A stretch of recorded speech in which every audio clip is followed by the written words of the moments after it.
Hello!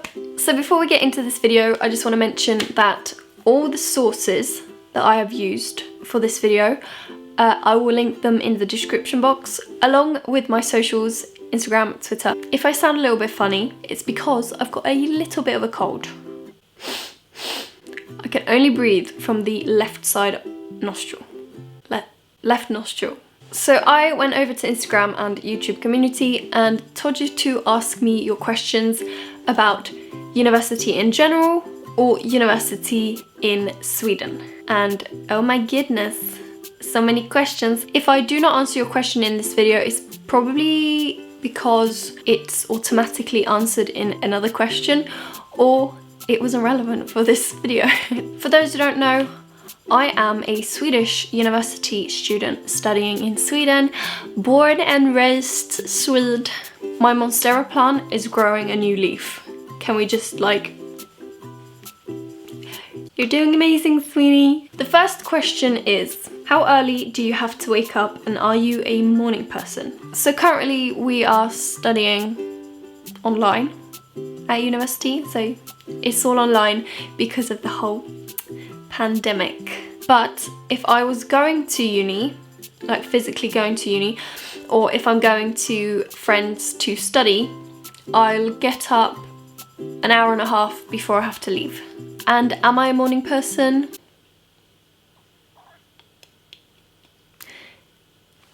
I want to say that I am a morning person, but I don't think I am. I want to be a morning person, the person who gets up early and gets stuff done, but I'm just tired all the time. And one of the worst things I've ever done is download TikTok on my phone, because I'm just laying in bed for ages, just scrolling.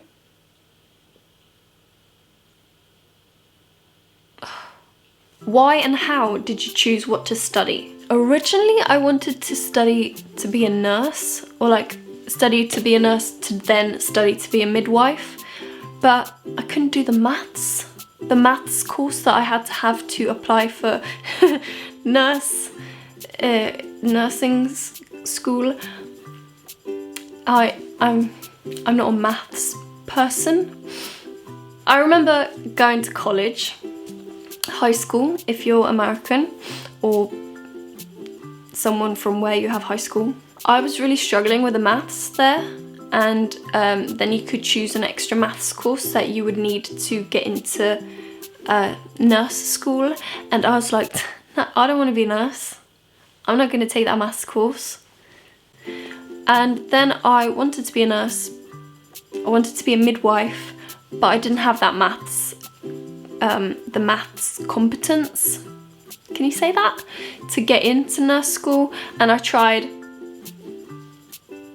and I studied that maths course. Then me and Cassandra went to Amsterdam, so I missed a couple of classes, and then I missed the first test. And so my teacher told me, after class you can take the test. And so after class I was gonna take my test, and I said, I'm quitting. Bye. And I never took that maths course. So I didn't go to nurse school, which I'm not mad about. I started working at preschools and I really enjoyed it, and so I thought, why not be a preschool teacher, because it's so much fun working with children. And that is why. And how? Oh no, how? How did I choose what to study? I went into the website where you apply for universities, or university programs, and I applied. I applied late. My application was late because I figured out a bit late that that was what I wanted to do, and so I applied. I had the second reserve place. Is that a correct word? I was on the list of, if people don't choose to study this, you will get to study it. And I was number 2 on that list, and I got in. So that is why and how I decided to study what I am studying. I'm studying to be a preschool teacher, if anyone missed that information. What do you think about oral exams? I've only had like presentations, and I don't mind them. They have to be a certain time, and so I just take my time, which is difficult. Nej, jag har kliat. Fan, jag hatar det. So I just gotta remind myself to and talk slower, speak clearly and slower. What does finals in the end of uni look like? Do you have to write a thesis, or is there some test? So what I'm studying, we have a thesis in the 6th term instead of the 7th, which the 7th is our last term. But depending on what you study, your thesis might be in the last term. My last course next term will probably be some essay or exam. So a few people were wondering about costs and do you have to pay anything for your university education? And as a Swedish citizen, you do not pay for your education, thanks to our welfare. I made a video a few years ago about the Swedish school system, and someone commented saying it's not free, it's the taxpayers' money. So, yeah, thanks for paying your taxes so that we can get something for it. Over here in Sweden, we pay 30% of our wages, or 30% of our income go towards tax for the welfare. We have a great welfare system. I was going to talk more about it. Sweden's taxpayers help fund, for example, education and healthcare. For me to go to a doctor's checkup, it costs me 100 krona, which would be, what would it be? When I had all the IBS struggles and I had my final doctor's appointment, that appointment was 5 minutes. It cost me 300 krona. I mean, if that was America, I'd be in so much debt. If you are a citizen in a country outside of the EU, EEA, or Switzerland, you have to pay for your registration and tuition. Next question is, do you think online learning is the future of universities and school overall? It's good that we've been able to continue with our education and not having to pause it because of the whole situation. But do I think it's the future? I mean, you've been able to study different courses online for quite some time, have you not? But I don't like Zoom. I don't like it. I find it more difficult to talk in front of my class on Zoom than in a classroom. I always turn off the microphone and the camera because if I accidentally make a sound and my picture pops up on the screen, no, I'm not having that.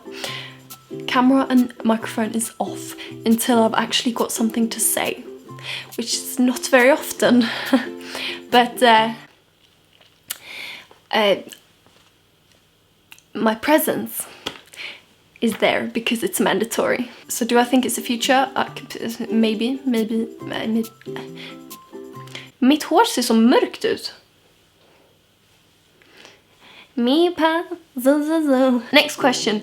Can you take extra subjects each term so that you finish everything faster? Yes. I had a couple of courses with a woman who was studying 200%. What I'm studying is I've got one course at a time. So one course is for 1 month, roughly 4 to 5 weeks, and then the next course, and then the next course. But this woman was studying 2 courses at the same time. So she was studying 200%. And it worked for her. However, some of her mandatory things collided with some of the mandatory things in the other course. But the study advisor is very helpful, and that's where she turned to. It's the same if you have a baby during your studies. You can turn to your study advisor and switch the courses to fit your needs and pregnancy and baby. So it's very helpful. That's if the course is being offered so that it can be... Do you understand what I mean? No? Please say yes. So usually a course is offered once each term. So for example, you could switch one course from this term and one course from the other and just have them, and then you can switch them so that you take that course next term. Study advisor, very helpful. Can you find a job easily after you graduate? I hope so. The need for teachers in Sweden in general, I don't know, but in Sweden we are lacking like thousands of teachers. People are not gonna stop making babies anytime soon. So, do you get many British and or English students? According to the local, around 10 to 15% of the more than 20,000 British citizens in Sweden are students. I'll have that linked below. I think that was a couple of years ago as well. What was the question? So, a few. Nu känns det som att det spårar här. Jag får liksom inte... Jag har pratat bort mitt läppsyl dessutom.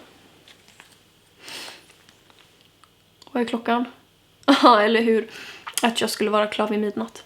Are there public universities? Yes, there are 14 public universities and 17 public university colleges in Sweden, but there are some independent universities as well. Would it be hard for a non-Swede to do well at a Swedish university? There are requirements for studies in Sweden: completed upper secondary or high school education, be able to demonstrate proficiency in English, and successfully completed courses in maths to reach the level of Swedish maths courses. If you have this, then there shouldn't be a problem.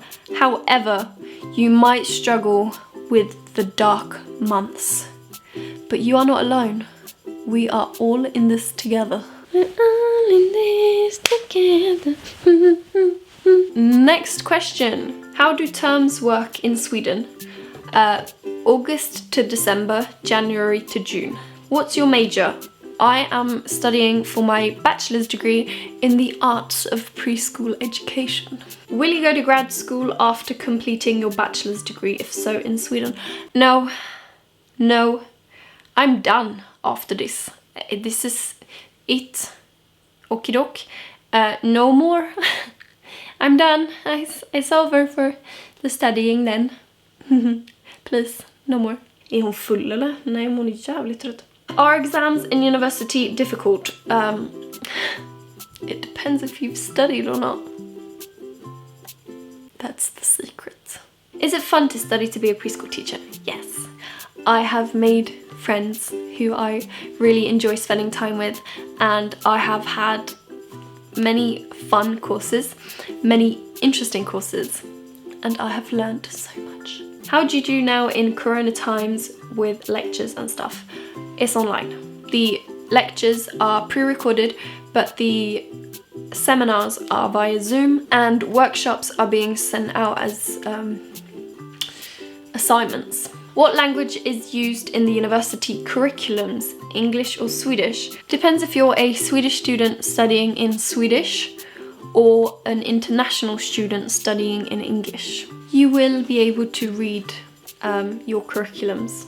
Because I take it that you mean university curriculums as in this is what you've got to do to pass your courses.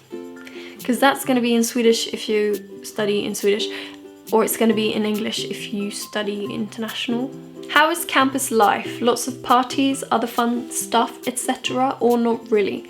I don't live on campus, but the student union usually arranges different stuff like parties or get-togethers or pizza nights or stuff like that, but not so much now in pandemic times.